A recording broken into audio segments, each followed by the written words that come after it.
Hello, guys. Here we go again. It's story time. It's story time. Hey, so you guys, today I'm going to tell you a story about the first time I ever traveled outside Kenya and what was my experience. Yes, that's our story today.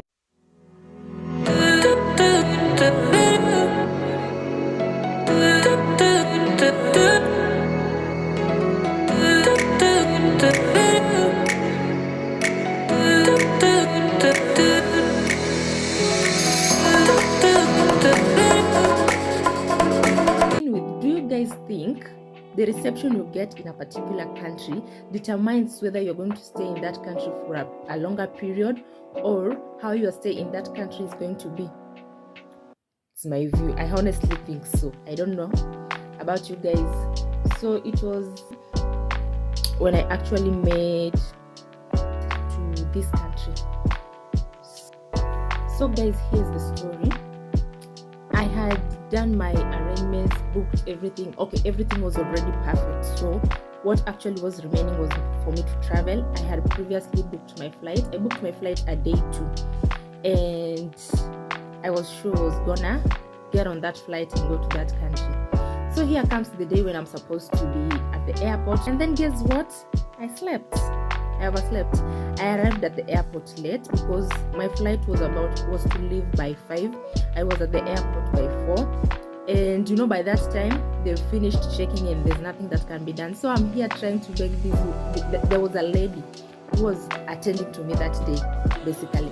So I'm here trying to beg this lady. Okay, it's outside of her schedule, like her working hours. When the checking hours have been closed, it has been closed. And now I'm going to delay all the other passengers when she decides to check me in. So she says no.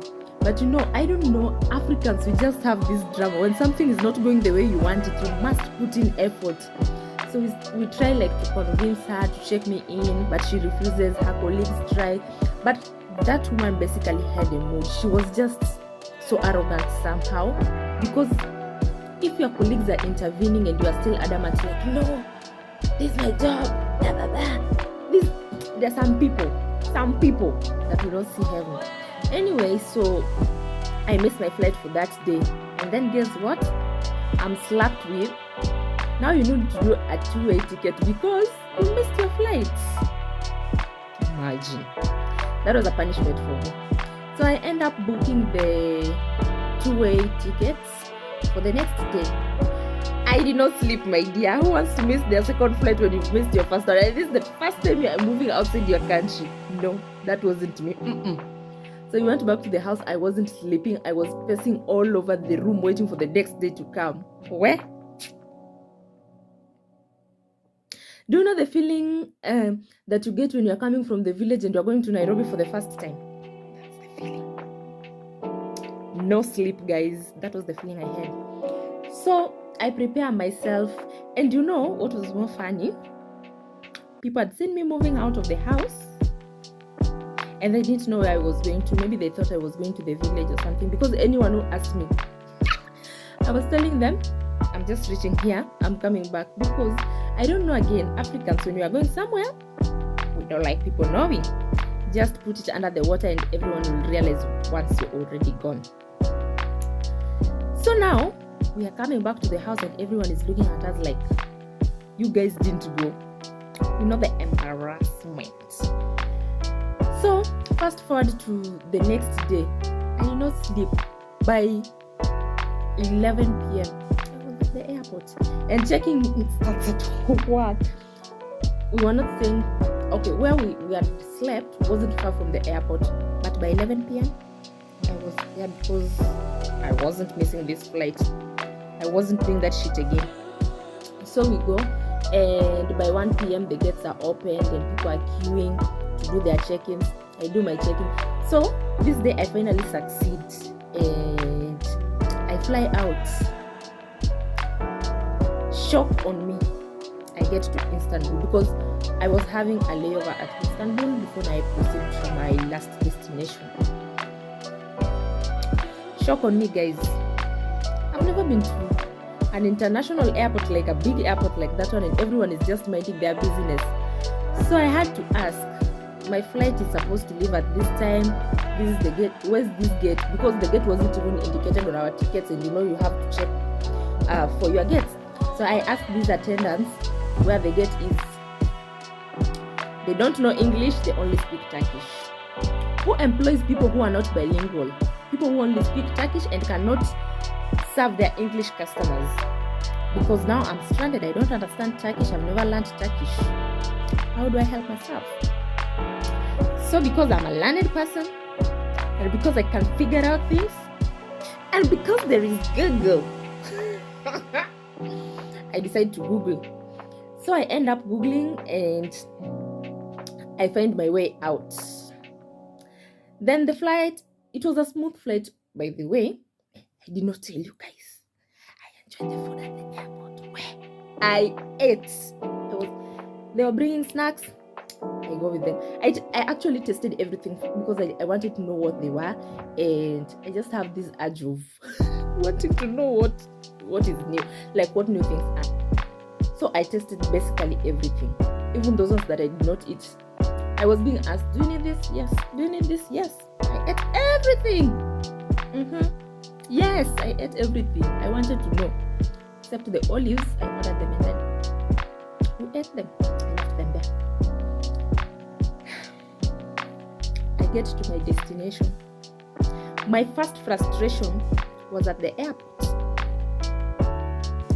because the school was supposed to pick me at the airport, but no one was there except for some school officials who are found there, who actually assisted me to my last destination. So it was these student leaders who actually booked a cab for me to take me to my destination. That was red flag number 1. And I didn't mention it, guys, that for me to come to this place, I used an agent. So it was my agent directing me all the way through. And the first mistake that I made, not booking the two-way ticket, my agent didn't tell me that. And it was something the agent should have told me earlier. That was also a red flag there. Now I get to school, my agent had actually sent me a reservation in advance that when I get to school I needed to show that, and then they'll give me a place to spend the night. So I get to school, I show them I have a reservation. Here's where I'm supposed to sleep. They key into, everything is digitalized right now, so they key in and they check, and I don't have a reservation. Yes, I don't have a reservation. So I don't know what this agent did. I don't know what these papers were for, but I didn't have a reservation, so I had to pay for that night. And shock on me, the room I was taken to, the room I was paying for, nothing was done. There was nothing. It was just a bed and a bed like that. Nothing. I didn't even take a shower. Nothing. You guys, nothing. That was the reservation. And then that night, okay, I called my dad and told my dad, okay, this is the situation here. This is what I'm going through. And my dad was so stressed. And then my dad went on to ask me, do you think you like the country? Will you stay? Who am I? Yes. I didn't even take a week. I'm already disliking the country, but I can't say because you never know. Maybe it's because I arrived late. It was at night, so I didn't get to.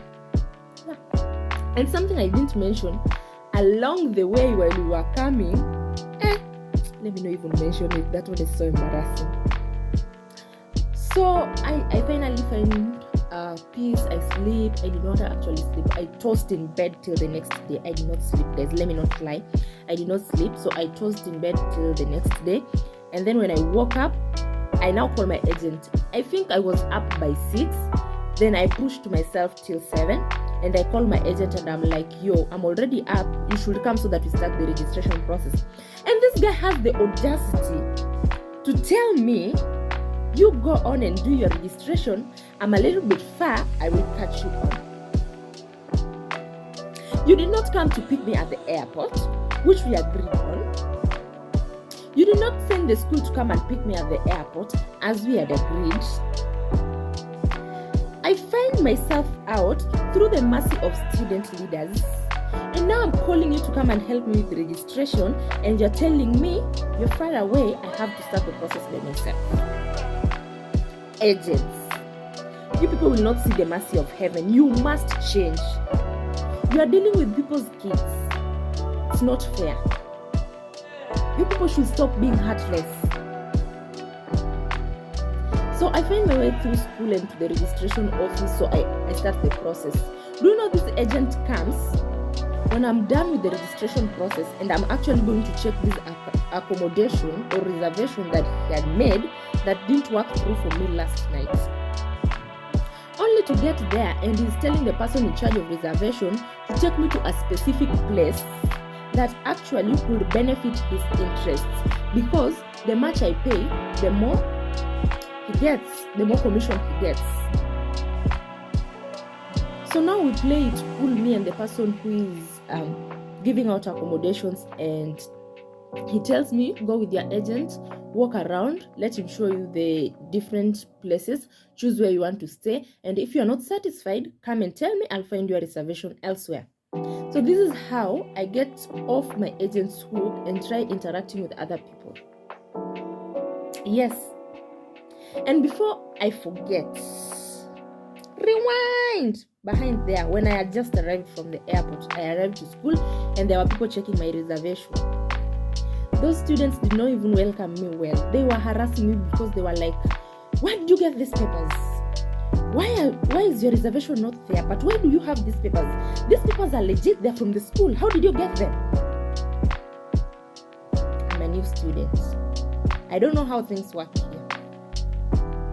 So why can't you just assist instead of making noise? Assist me. Just assist.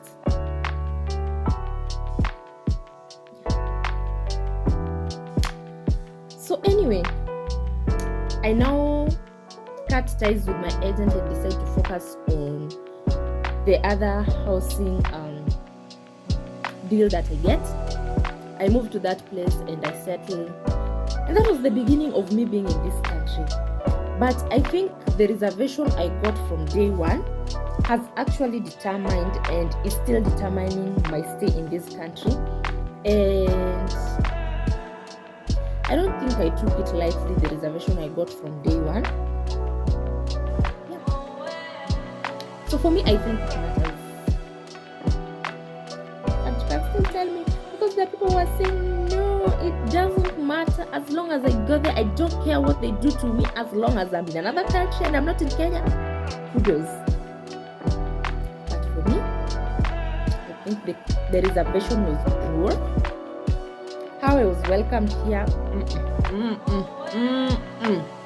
I can't even do that to someone's kid. No, you don't do that. Yeah. And that was my first flight outside my home country. And today I'm here and I can talk about it. Bye! That was my story. Till next time, catch me here.